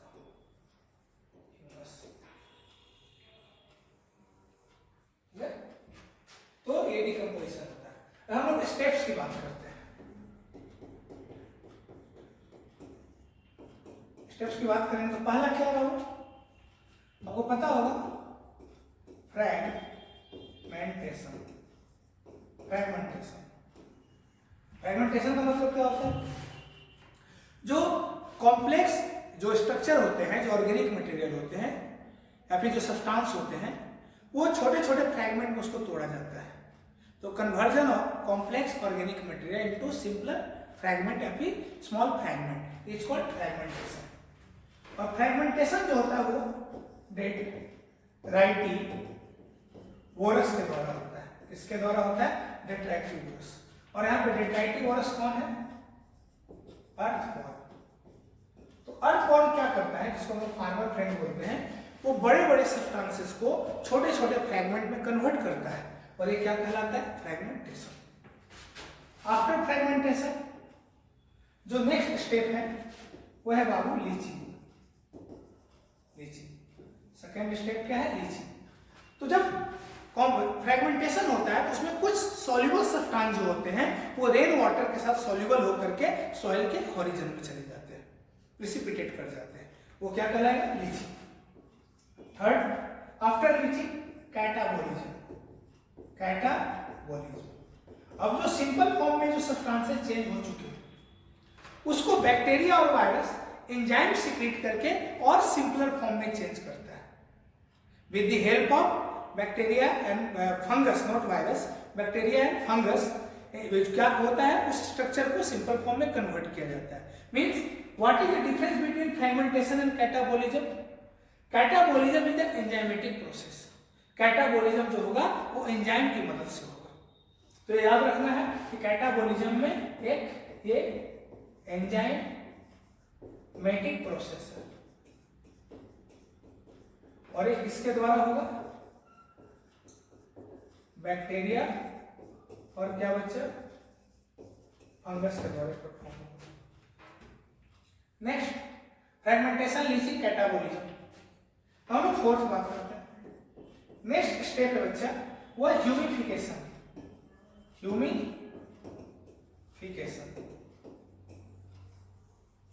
अब ह्यूमिडिफिकेशन की बात करते हैं तो ह्यूमिडिफिकेशन क्या होता है? तो जो ब्लैक कलर अमॉर्फस सब्सटेंस का जो फॉर्मेशन होता है डिकम्पोजिशन के दौरान वो क्या कहलाता है? Humus. Formation of humus is known as humidification. And what is humus? It is a black colour amorphous substance जो क्या है? रिजर्वायर है किसका? न्यूट्रिएंट्स का। ये ह्यूमिडिफिकेशन कहलाएगा। Last mineralisation.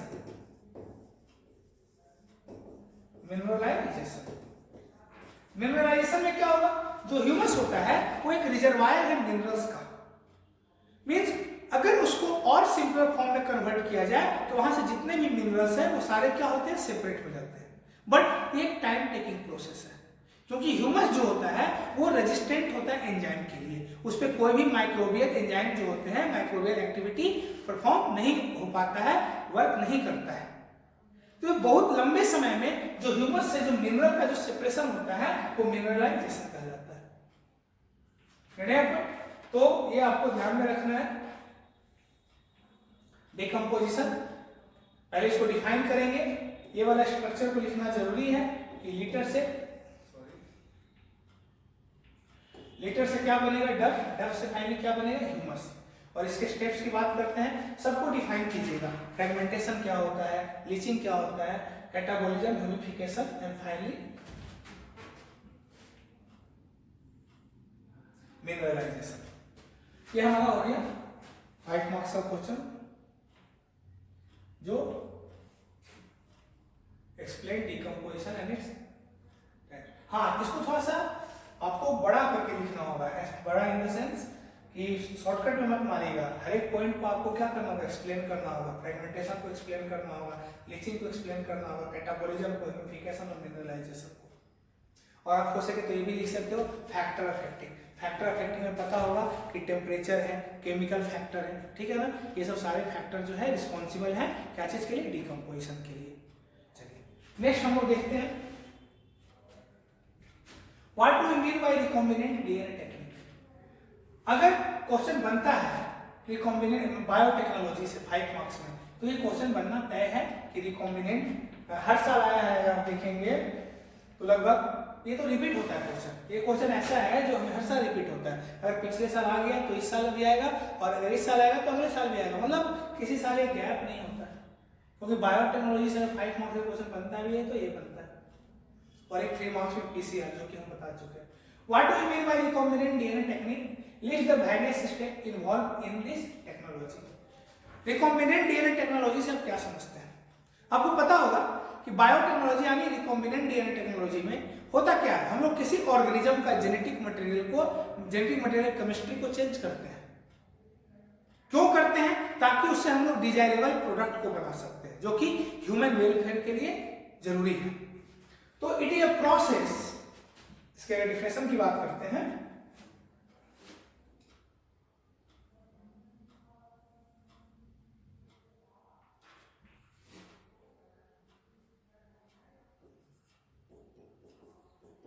It is a process in which we change या फिर alter ना, change या फिर alter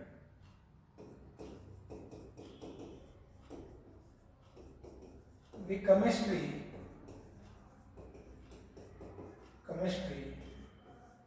of genetic material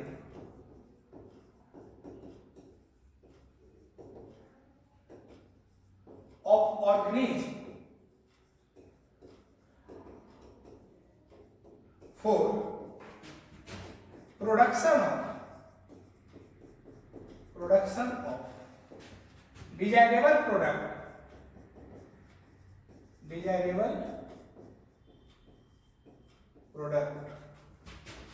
which is useful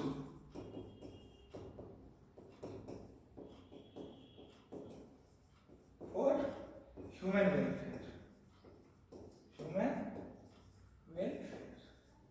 मतलब एक ऐसा टेक्निक है, एक ऐसा प्रोसेस है जिसमें हम लोग ऑर्गेनिज्म के जेनेटिक मटेरियल को चेंज करते हैं, अल्टर करते हैं। क्यों? ताकि उससे हम लोग अपने मनचाहा प्रोडक्ट को ऑब्टेन कर सके जो कि ह्यूमन वेलफेयर के लिए क्या है? जरूरी है। तो आपको ये डिफरेंशियल लिखना है। नेक्स्ट अगर हम लोग इसके वेरियस स्टेप्स की बात करते हैं, 5 मार्क्स का क्वेश्चन है तो कम से कम 150 वर्ड तो जाना ही चाहिए, उससे ज्यादा ही, सॉरी 300 से 200 से 300 वर्ड जाना चाहिए। Next steps of recombinant DNA technology, steps of recombinant DNA technology. देखो जब हमको रिकॉम्बिनेंट डीएनए करना है यानी डीएनए को क्या करना है, चेंज करना है, तो सबसे पहले हम लोग को डीएनए को क्या निकालना पड़ेगा। मीन्स पहला स्टेप जो होता है isolation of genetic material, isolation of genetic material. अब जेनेटिक मटेरियल को अगर आइसोलेट करते हैं तो ऐसा तो नहीं है ना कि हम लोग सेल को डिस्ट्रॉय करेंगे या फिर क्या चीज का है तो उसको काटेंगे, ऐसा नहीं होता है। उसको इसके लिए कुछ एंजाइम्स होते हैं जो सेल के मेम्ब्रेन को क्या करते हैं, डिसॉल्व करते हैं, और उस मेम्ब्रेन को जब डिसॉल्व करते हैं तो हम लोग को जेनेटिक मटेरियल ऑब्टेन होता है। इसमें ध्यान ये रखना है अगर हम लोग को जेनेटिक मटेरियल किससे निकालना है, बैक्टीरिया से, तो हम लोग क्या यूज करते हैं, लाइसोजाइम। ये थोड़ा सा आपको लिखना है, लाइसोजाइम फॉर बैक्टीरियल से, बैक्टीरियल से, ठीक है। नेक्स्ट चिटिनेज या फिर chitinase for fungal cell, fungal cell, and cellulase for plant cell. Means lysosome और लाइसोजाइम, चिटिनेज और सेलुलेज की मदद से हम लोग अलग अलग सोर्सेस से डीएनए को ऑब्टेन करते हैं, और साथ में जो डीएनए के अंदर प्रोटीन रहता है, आरएनए रहता है, उसको भी हटाते हैं with the help of proteases, proteases for protein digestion, protein digestion. आपको पता होगा कि डीएनए के अंदर क्या होता है, स्टोन प्रोटीन होते हैं, तो उस प्रोटीन को हटाना है क्योंकि हम लोग को सिर्फ प्यूरिफाइड डीएनए चाहिए। आरएनए है तो उसके लिए आरएनएज यूज करेंगे, आरएनएज फॉर आरएनए डाइजेशन। तो हम लोग को फाइनली क्या है जी, ये मिल जाएगा। तो आपको ध्यान रखना है कि ये सारे प्रोसेस की मदद से हम लोग क्या कर लेंगे,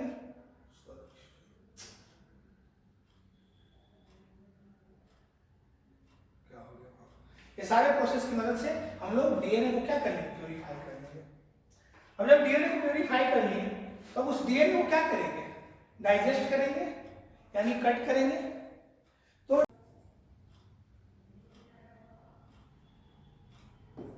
सेकेंड स्टेप 1 था ना, नंबरिंग की है, step 1। Step 2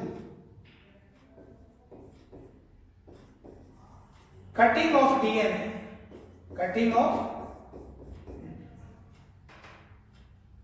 cutting of DNA at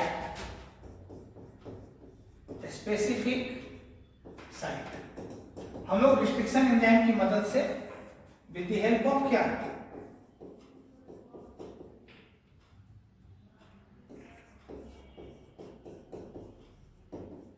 with the help of restriction enzyme हम लोग क्या कर लेंगे, उस डीएनए को कट कर देंगे। उसके बाद उससे हम लोग जीन ऑफ इंटरेस्ट को आइसोलेट कर लेंगे, आइसोलेशन ऑफ डीएनए फ्रैगमेंट या फिर gene of interest from the DNA. हम लोग उसको क्या करेंगे, आइसोलेट करेंगे, isolation of gene of interest ये बोल सकते हैं। Step 3 isolation of gene of isolation of gene of interest. कैसे, with the help of gel electrophoresis, with the help of gel electrophoresis. अब हम लोग जीन ऑफ इंटरेस्ट को क्या कर लिया, अब आइसोलेट कर लिया, ठीक है। और आइसोलेट करने के बाद किसकी मदद से, जेल इलेक्ट्रोफोरेसिस। जब वो आइसोलेट हो गया तो हम लोग क्या करेंगे, उसको लाइगेट करेंगे किस पे, वेक्टर डीएनए पे, मींस लाइगेशन नहीं, हाँ एक चीज और, सॉरी, अगर हम लोग को जीन ऑफ इंटरेस्ट आइसोलेट हो गया तो पता चला कि जीन ऑफ इंटरेस्ट का क्वांटिटी जो है वो कम है, तो उसका क्या करते हैं, मल्टीपल कॉपी बनाते हैं, यानी amplification of gene of interest, amplification of gene of क्या बच्चा, interest. Amplification of gene of interest किसकी मदद से, विद द हेल्प ऑफ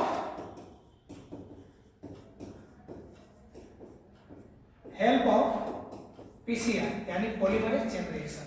ये आप लोगों को 3 मार्क्स का क्वेश्चन में इंपॉर्टेंट में दिया गया। अब जब हम लोग को क्या हुआ, ये जब जीन ऑफ इंटरेस्ट को एम्प्लीफाई कर लिए, बहुत सारे अमाउंट बना लिए, तो इस जीन ऑफ इंटरेस्ट को वेक्टर डीएनए पे क्या करेंगे, लाइगेट करेंगे। तो 5th number, ligation of gene of interest,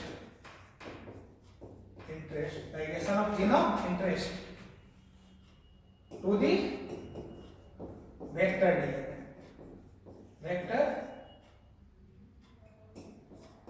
DNA किसकी मदद से, डीएनए लाइगेज की मदद से, डीएनए लाइगेज। जब मान लो रिकॉम्बिनेंट बनकर के तैयार हो गया तो अब उसको क्या करेंगे, ट्रांसफर करेंगे, रिकॉम्बिनेंट बना तो 5th number, 6th number,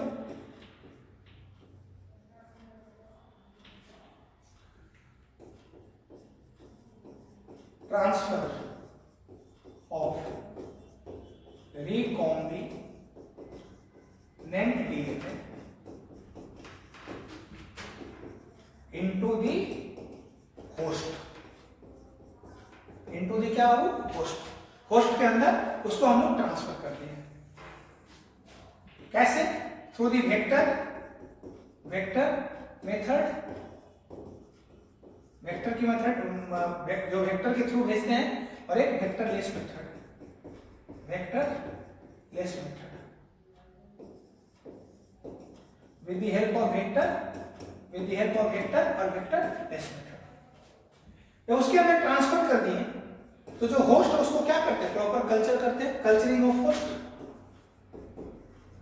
culturing of host, culturing of host कहां पर, बायोरिएक्टर के अंदर, बायोरिएक्टर।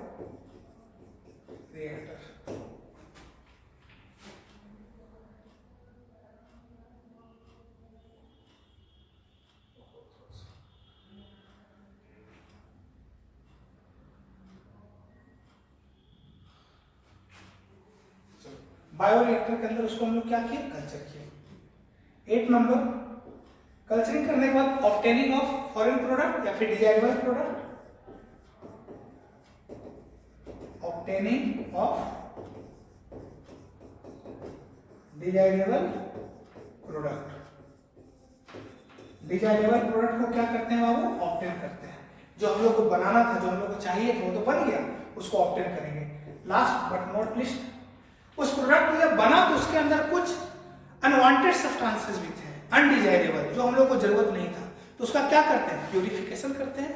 इसको सारे को क्या बोलते हैं, downstream processing, down streaming processing. हम लोग डाउन स्ट्रीमिंग प्रोसेसिंग की मदद से इसको क्या कर लेते हैं, अलग कर लेते हैं। तो ये हमारा स्टेप था। कौन कौन सा स्टेप था, एक बार बोलते हैं। जो स्टेप है, पहला स्टेप वो है बच्चा isolation of DNA, genetic material, DNA genetic material. सबसे पहले हम लोग जेनेटिक मटेरियल को आइसोलेट करते हैं, अलग अलग एंजाइम का नाम दे चुके हैं। दूसरा, जो हम लोग आइसोलेट किया उसको डीएनए पे स्पेसिफिक साइट पे क्या करते हैं हम लोग, with the help of restriction enzyme उसको स्पेसिफिक साइट पे कट करते हैं। कट करने के बाद हम लोग को वहां से क्या मिला, gene of interest.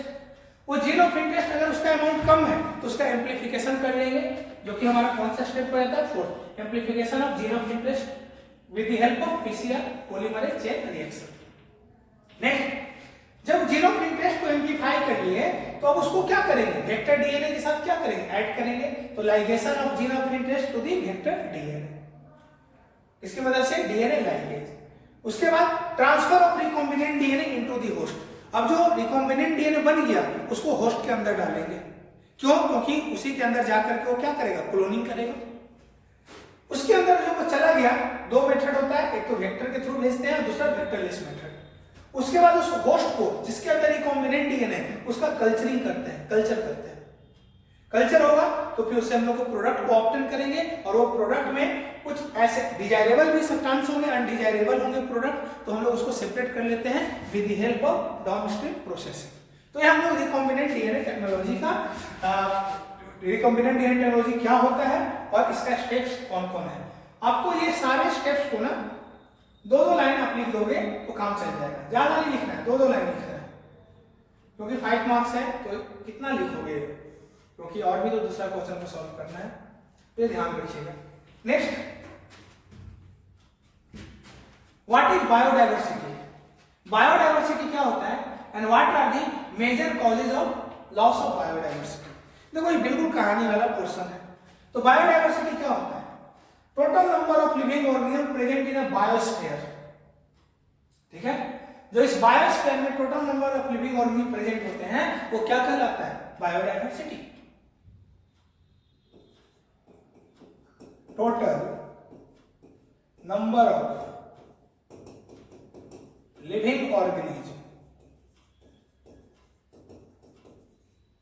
Present on the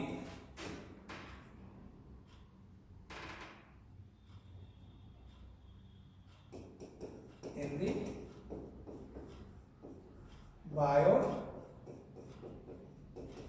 biosphere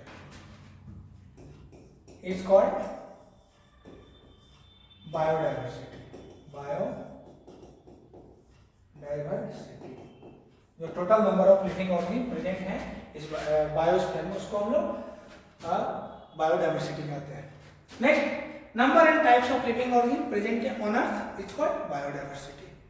अब बायोडायवर्सिटी देखो ये 1 मार्क्स का, इसका इंपॉर्टेंस देखा जाए ना तो व्हाट इज बायोडायवर्सिटी, इसका मार्क्स इंपॉर्टेंस 1 होना चाहिए, और बाकी जो 4 मार्क्स है वो क्या है, काउजेज है, क्योंकि 4 रीजन है लॉस होने का। तो आप इसको अगर 1+4 के फॉर्म में चेंज कर सकते हो, मतलब 1 मार्क्स का डेफिनेशन और 4 मार्क्स का उसका क्या है जी, काउजेज है। तो क्या काउजेज है, क्या रीजन है, तो आपको पता होना चाहिए कि 4 इविल क्वाड्रेट था, मतलब 4 रीजन है क्या चीज होने का, लॉस होने का। तो मेजर काउजेज ऑफ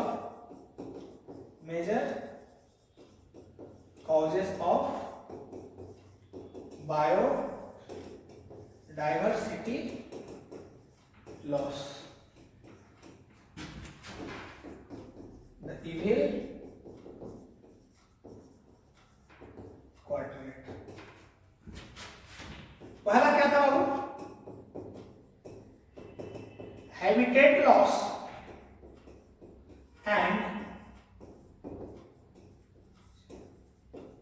फ्रेगमेंटेशन। अगर हम लोग बायोडायवर्सिटी यानी लिविंग ऑर्गेनिज्म वाइल्ड लाइफ का हैबिटेट को ही लॉस कर देंगे तो कहां से बायोडायवर्सिटी हमारा ज्यादा होगा। हम लोग क्या कर रहे हैं, दिन ब दिन जो रूरल एरिया को हम लोग अर्बन में कन्वर्ट करते जा रहे हैं, फ्रेगमेंटेशन मतलब जंगल काटते जा रहे हैं कंस्ट्रक्शन के पॉइंट ऑफ व्यू या कंस्ट्रक्शन के नाम पे। तो जो हम लोग हैबिटेट को लॉस करते हैं तो उसमें बहुत सारे ऑर्गेनिज्म का क्या होता है, लॉसेज होता है। ऐसा नहीं कि हम लोग एक पेड़ काट रहे हैं तो सिर्फ पेड़ को ही काट रहे हैं, उस पर जो डिपेंडेंट जितने भी ऑर्गेनिज्म हैं उनका भी हम लोग क्या कर रहे हैं, कहीं ना कहीं खात्मा कर रहे हैं, यानी धीरे धीरे सफाया करते जा रहे हैं। हाँ, वो बात अलग है कि हम लोग को तुरंत पता नहीं चल रहा है, लेकिन एक समय के बाद वो पता चलेगा कि हम लोगों ने क्या खोया है। तो हैबिटेट लॉस एंड फ्रेगमेंटेशन, और इसमें ये आपको एक्सप्लेन करना है कि स्टार्टिंग में हमारे पास जो अमेजॉन फॉरेस्ट था वो कितना था, 14% लैंड एरिया को कवर किया हुआ था, लेकिन अभी क्या बचा हुआ है, मात्र 6%। तो बताओ, जब हम लोग अमेजन फॉरेस्ट का इतने घने जंगल को काटे तो क्या उससे जो डिपेंड उस जो हैबिटेट पे जो ऑर्गेनिज्म डिपेंड थे, क्या वो लॉस नहीं होंगे? उनका भी लॉसेस होगा। तो पहला जो स्टेप है बाबू, हैबिटेट लॉस एंड फ्रेगमेंटेशन। जो सेकेंड है वो ओवर एक्सप्लॉयटेशन। ओवर एक्सप्लॉयटेशन मतलब शोषण। किसी भी ऑर्गेनिज्म का हम लोग बहुत ज्यादा शोषण करेंगे, जैसे स्टेलर सी काउ रसिया से गायब हो गया, पैसेंजर पिजन, ये सब सारे ऑर्गेनिज्म ऐसे हैं जो ओवर एक्सप्लॉयटेशन की वजह से हुआ। मान लो कोई ह्यूमन है, या फिर ह्यूमन ये डिसाइड कर ले कि हम लोग सिर्फ और सिर्फ जो भी एक टूना फिश खाएंगे, मतलब हम लोग किसी पे डिपेंड हो गए कि जब भी हम लोग फिश खाएंगे तो टूना खाएंगे। तो इस कंडीशन में हम लोग टूना फिश का ओवर एक्सप्लॉयटेशन कर रहे हैं या नहीं कर रहे? उसी हिसाब से ग्रेट इंडियन बस्टर्ड, डोडो, ये सब सारे जो एक्सटिंक्ट हुए किसकी वजह से? ओवर एक्सप्लॉयटेशन की वजह से। तो जब हम लोग किसी ऑर्गेनिज्म का ओवर एक्सप्लॉयटेट करते हैं, उसका जब अधिक शोषण करते हैं, तो क्या होगा? उसको लगता है ये दुनिया रहने लायक नहीं है, चलो यहां से खत्म। तो ओवर एक्सप्लॉयटेशन भी एक रीजन है क्या बाबू? डाइवर्सिटी लॉस होने का। थर्ड जो है को एक्सटेंशन।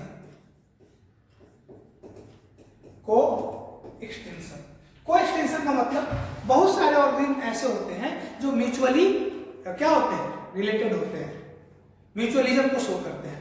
मतलब दोनों जिएंगे तो साथ, मरेंगे तो साथ। अगर एक को खत्म करोगे दूसरे भी खत्म हो जाएंगे। इकोसिस्टम में आपको पॉपुलेशन इंटरेक्शन में पढ़ना है। तो mutualism when both organism are benefited, दोनों ऑर्गेनिज्म क्या है जी? बेनिफिटेड होंगे। और एक ऑब्लिगेटरी रिलेशन है, एक दूसरे के बिना पहले का इमेजिनेशन नहीं किया जा सकता है। एग्जाम्पल के लिए फिग और वास्प, ये था। कुछ ऐसे इंसेक्ट्स होते हैं जो स्पेसिफिक टाइप के प्लांट में पॉलिनेशन करवाते हैं, और वो प्लांट भी उस स्पेसिफिक टाइप के इंसेक्ट्स के द्वारा क्या होता है? पॉलिनेट होता है। तो बताओ, किसी एक ऑर्गेनिज्म को तुम वहां से किसी एक ऑर्गेनिज्म को हम लोग खत्म करते हैं, मारते हैं, या फिर जो भी रीजन से वो एक्सटिंक्ट होता है, तो क्या जो उस पर डिपेंड था वो एक्सटिंक्ट होगा या नहीं होगा? तो जितने भी म्यूचुअलिज्म को शो करते हैं, अगर एक ऑर्गेनिज्म एक्सटिंक्ट होगा तो साथ साथ वो भी एक्सटिंक्ट हो जाएगा।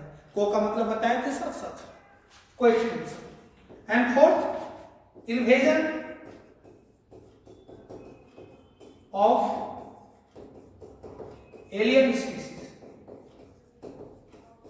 इन्वेजन ऑफ एलियन स्पीसीज का मतलब जब भी हम लोग किसी बाहरी स्पीसीज को किसी एक पर्टिकुलर एरिया में इंट्रोड्यूस करते हैं, तो हो सके कि वहां के जो इंडिजीनियस स्पीसीज जो होते हैं, वहां के जो लोकल स्पीसीज होते हैं, वो कॉम्पीट नहीं कर पाएंगे, और उन्हीं की वजह से वो क्या होते हैं? एक्सटिंक्ट हो जाते हैं। जैसे कि कैटफिश का एग्जांपल था, लेंटाना, इकोरोनिया और पार्थेनियम, ये सब ऐसे एग्जांपल हैं जिनका क्या हुआ? जैसे इन्वेजन हुआ, वो वहां के लोकल स्पीसीज को क्या किए? प्रॉब्लम क्रिएट करने लगे, जिसकी वजह से वहां का जो नेटिव स्पीसीज था वो क्या हो गया? एक्सटिंक्ट हो गया। इसका बहुत सारे एग्जांपल है, ठीक है ना? विक्टोरिया लेक याद करो, नील, वहां का नाइल पर्च, जो वहां का चिचलिड फिश का 200 स्पीसीज ऑफ चिचलिड फिश को क्या किया था? एक्सटिंक्ट किया था। तो यह हमारा कुछ इंपॉर्टेंट क्वेश्चन था 5 मार्क्स से रिलेटेड, और उम्मीद करते हैं कि आपको ये समझ में आया होगा, और आप इसका एक बार अपने अच्छे से तैयारी कर लीजिए, अपने तरीके से इसको लिख लीजिए, ताकि वो क्वेश्चन जब वहां आए तो आपको बहुत ज्यादा सोच विचार ना करना हो और आप डायरेक्टली लिखना स्टार्ट करें। तो आज के लिए इतना ही। नेक्स्ट क्लास में हम लोग कुछ ऑब्जेक्टिव क्वेश्चन लेकर आएंगे, जो कि काफी इंपॉर्टेंट होता है, और वो चांसेस है कि एग्जाम में आते हैं। देखिए, ऑब्जेक्टिव को गेस करना थोड़ा सा पॉसिबल नहीं होता है, बट कुछ कुछ क्वेश्चन ऐसे होते हैं ना कि जो रिपीटेड मैनर में आते हैं। जैसे डबल फर्टिलाइजेशन से तो क्वेश्चन आना तय है, उसी हिसाब से जेनेटिक कोड, स्टार्टिंग कोडन कौन है, एंडिंग कोडन कौन है, स्टॉपिंग कोडन कौन है, ये सब बहुत कॉमन है। ये सब अगर गेस किया जाए तो ये आते हैं, ठीक है? तो हम लोग कुछ वैसा क्वेश्चन को डिस्कस करेंगे ऑब्जेक्टिव को, जो एग्जाम में आ सकते हैं। आज के लिए इतना ही, थैंक यू।